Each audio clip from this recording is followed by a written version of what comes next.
যারা যারা ফেসবুকে আমার ফ্রেন্ড লিস্টে আছো এবং ইনস্টাগ্রামে নিয়মিত আমার পোস্ট ফলো করো, মানে আমার ফলোয়ার্স রয়েছে, তারা অবশ্যই জানো যে আমি একজন মডেল। এবার হোলিতে আমি as a guest model invited ছিলাম মডেলিং ওয়ার্ল্ড প্রেজেন্টস বসন্তের আহ্বান 2025-এর অনুষ্ঠানে, যেটা হয়েছিল গড়িয়া থেকে একটু ভেতরে। অনুষ্ঠানটা বেশ আমার কাছে আকর্ষণীয় লেগেছিল, কারণ এই অনুষ্ঠানে প্রচুর বাচ্চারা ছিল। আর তোমরা তো সকলে জানোই বাচ্চারা থাকলেই যে কোনো অনুষ্ঠান মেতে যায়। Hello everyone, this is Bibhasha মৌলিক। আজকে আমি বিভাষা চলে এসেছি আমার চ্যানেলে একটা নতুন ভিডিও নিয়ে। ভিডিওর টপিক হচ্ছে হোলি অনুষ্ঠান সেলিব্রেশন। হলো না কেমন হজপজ ব্যাপার? হ্যাঁ, হোলির একটা অনুষ্ঠান ছিল, সেখানে আমি as a guest model invited ছিলাম। ওখানে কিডস কার্নিভাল হলো, ফটোশ্যুট ছিল, অনেক কিছু হয়েছে। চলো বেশি কথা না বলে ভিডিওটা দেখিয়ে ফেলা যাক। আমি রওনা দেব, সেই জন্য খুব তাড়াতাড়ি স্নান করে রেডি হয়ে গেছিলাম। আর এই শাড়িটা আমি পরে নিয়েছিলাম। এই শাড়িটা সত্যি অতুলনীয় সুন্দর। আর এই শাড়িটা আমাকে স্পন্সর করেছিল বাংলাদেশ থেকে একজন ডিজাইনার, নাম আশা তালুকদার। দিদিটার নিজস্ব বুটিক রয়েছে, নিজস্ব কালেকশন রয়েছে। এই দিদিটার নিজের হাতে বানানো শাড়ি তোমরা দেখতেই পাচ্ছ। তারপর তাড়াতাড়ি রেডি হয়ে আমি বেরিয়ে পড়েছিলাম এবং শেষমেশ আমি কবি নজরুল থেকে অটো ধরে চলে এসেছিলাম আমাদের এই লোকেশানে। চারিদিকে এত সুন্দর সবুজ পরিবেশ, তারপরে আবার জল দেখতে পাচ্ছি। এত দিন পর এত সুন্দর পরিবেশ দেখে মনটা যেন বেশ অন্যরকম হয়ে গেছিলো। টুকটাক আমি নারকেল গাছ, তাল গাছ দেখতে পাচ্ছিলাম। একদিকে ছিল কচুরিপানায় ঢাকা ডোবা, আর একদিকে ছিল ছোট্ট পুকুর। ছোটবেলা থেকেই আমার বরাবরই নারকেল গাছের ওপর একটা আলাদা আকর্ষণ আছে, কারণ আমার প্রিয় ফল হলো নারকেল। আর এখানে প্রচুর নারকেল গাছ। আমার এত মজা হচ্ছে এখানে এসে, আমি বলে বোঝাতে পারবো না। আমি চলে এসেছি আমার লোকেশনের কাছাকাছি। দেখি কত দূর হাঁটতে হয় এখন, কাউকেই চিনতে পারছি না। এখানে এসে দেখি যাকে চিনি তাকে দেখতে পাই কিনা। মোটামুটি আমার শুধু জাহাজে ওঠা বাকি, আর হেলিকপ্টারে ওঠা বাকি, মানে আকাশপথের যানবাহনে ওঠা বাকি। যানবাহন বলে, জানি না কি বলে। মেট্রোতে উঠলাম, অটোতে উঠলাম, ও বাসে ওঠা বাকি, লরিতে ওঠা বাকি, ট্রাক্টরে ওঠা বাকি সরি। আর এখন এই রাস্তা। অ্যাট লাস্ট আমি পৌঁছে গেছি আমার লোকেশানে। চারিদিকে যুদ্ধ, মারামারি, কাটাকাটি, চারিদিক থেকে লাফালাফি করে এসে আমি অ্যাট লাস্ট পৌঁছে গেছিলাম আমার লোকেশানে, যার জন্য আমি খুব আনন্দ পেয়েছিলাম। এই যে দেখা যাচ্ছে বসন্তের আহ্বান 2025। বেশ একটা আলাদা মেন্টাল পিস আছে। চারিদিক সবুজ, আসার পথে পুকুরও দেখলাম। পুকুর মানে পন্ড, এক এক সময় পুকুরটাকে না কুকুর শোনায়। যাই হোক, চারিদিকটা বেশ সুন্দর, মানে একটা শান্তি ব্যাপার রয়েছে। ভয়ও লাগছে যদি ভূত থাকে, এরকম জায়গায় নাকি ভূত থাকে। চারিদিকে সবুজ দেখে কি ভাবছো? এখনো আমি পৌঁছাইনি। আমি পৌঁছে গেছিলাম মঞ্চের সামনে, মানে যেখানে হোলি খেলার জন্য আয়োজন করা হয়েছিল। বাচ্চাদের কাছে পৌঁছে গিয়ে আমি ওদের সাথে আলাপ করার জন্য আমি টুকটুক করে কথা বলছিলাম। জিজ্ঞাসা করলাম যে তোমাদের থিম কি রয়েছে, তোমরা কোথা থেকে এসছো, তোমাদের কি গরম লাগছে না, এত সাজগোজ করে রয়েছো। এই যে এখন একজন বলছে যে আমি 4 ঘন্টা আগে এসছি, কিন্তু আমার সাজগোজ তখনই হয়ে গেছে। এতক্ষণ ধরে আমি অপেক্ষা করছি কখন শুরু হবে অনুষ্ঠানটা। বাকিরাও সকলেই কলকাতা থেকে এসছে। আমি সবাইকে জিজ্ঞেস করছিলাম ইন্ডিভিজুয়ালি যে কে কোথা থেকে এসছে। একজন বলল বিরাটি থেকে এসছে, একজন বলছে আমি দমদম থেকে এসেছি। গেস্ট মডেল বিদিশা তাদেরকে মেডেল তুলে দেবে। একটা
আমি মনে করি যে বাচ্চাদের মধ্যেই ভগবান বাস করে, কারণ একজন শিশুকে সবসময় বলা হয় নিষ্পাপ শিশু, তাই একটা বাচ্চার মধ্যে সবসময় ভগবান বসবাস করে।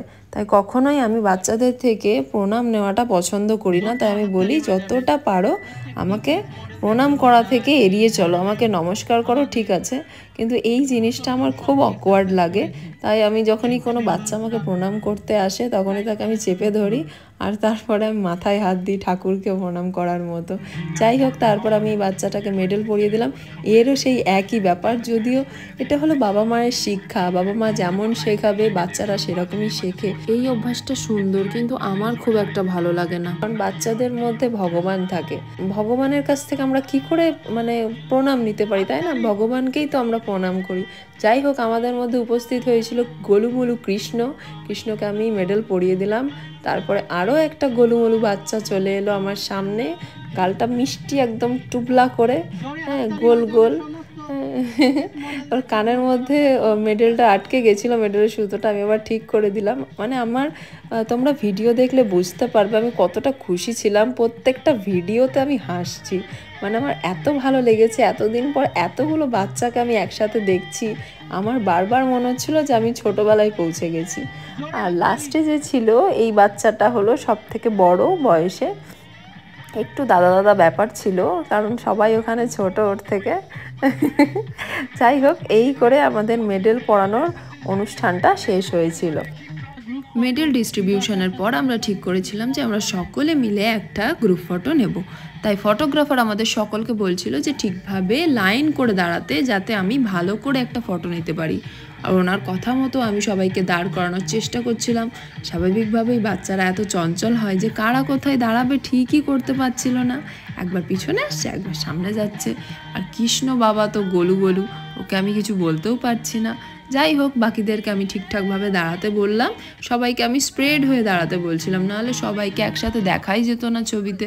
যাই হোক, সকলে আমার কথা শুনে পরপর ছাড়াভাবে দাঁড়ালো। আমিও গিয়ে সাইডে কর্নারে সকলের সাথে দাঁড়ালাম, সবাইকে ঠিকঠাক করে দাঁড় করিয়ে দিলাম।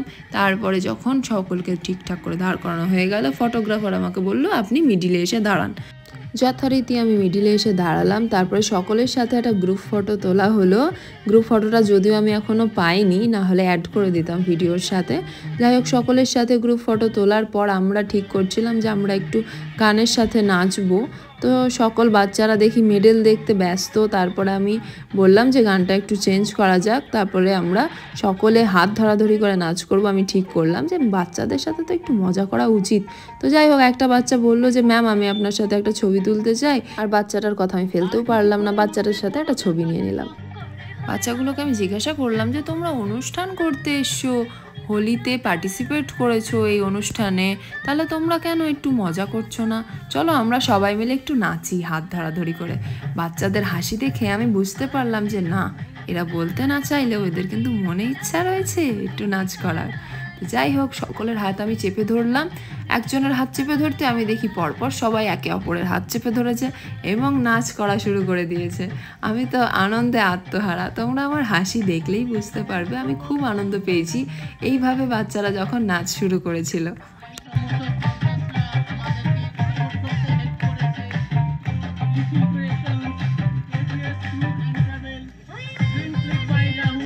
বাচ্চা রাধাকৃষ্ণকে বললাম যে তোমরাই তো হোলির মূল আকর্ষণ, তোমরা কেন একটা কাপল ফটো তুলছো না?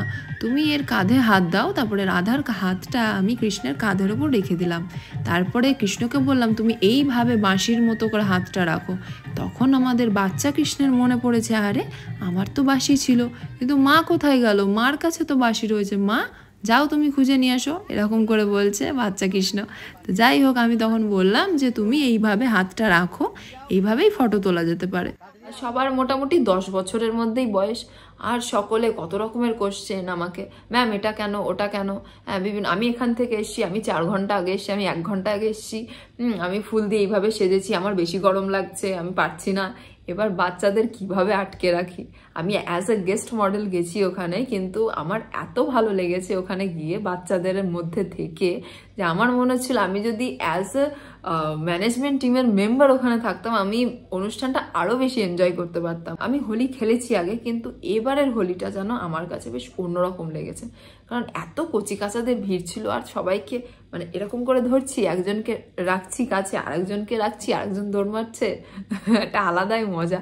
যাই হোক, এখন আমরা বাচ্চাদের সাথে গল্প করছি পিঁপড়ে নিয়ে। আমি দেখি যে বাচ্চাদের এমনি তো সবাই পড়াশোনা করে, পড়াশোনার জিনিস জিজ্ঞাসা করবো না, এক্সট্রা জিনিস জিজ্ঞাসা করবো। আর আমি একটু মানে কার্টুন ভালোবাসি, তা আমার না ছোটবেলা থেকে আমার কার্টুনের উপর একটা অ্যাট্রাকশন ছিল। এখনো আমি সিনেমা দেখি না, বুঝলে।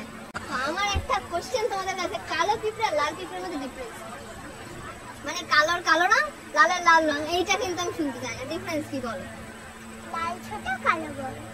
আচ্ছা, তুমি কি বলছো? ক্যামেরাটা একটু ঘুরিয়ে ঘুরিয়ে ইয়ে করবে না। তুমি কি বলছো? হ্যাঁ, দুটোর মধ্যে ডিফারেন্স কি?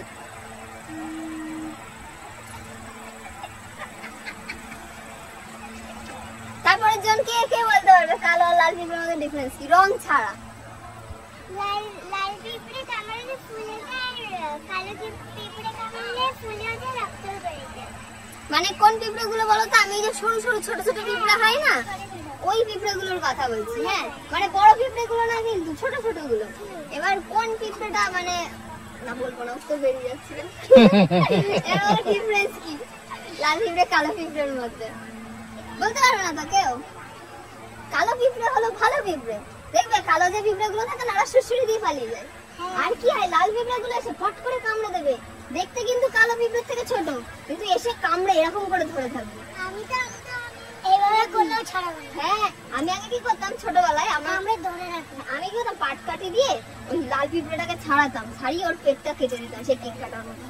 হ্যাঁ, মানে ওটা একটা আমি রিভেঞ্জ নিয়ে নিলাম, প্রতিশোধ নিয়ে নিলাম, যে মেরে দিয়েছি তোকে, যা কামড়াবি। কিন্তু দেখবে কালো পিঁপড়ে কিন্তু ভালো। সমস্ত ইলজিক্যাল কথাবার্তা না কেবলমাত্র স্কুল লাইফের ফ্রেন্ড সার্কেলে করা যায়, আর বাচ্চাদের সাথে করা যায়, আর সময়টাকে ভীষণ সুন্দরভাবে এনজয় করা যায়।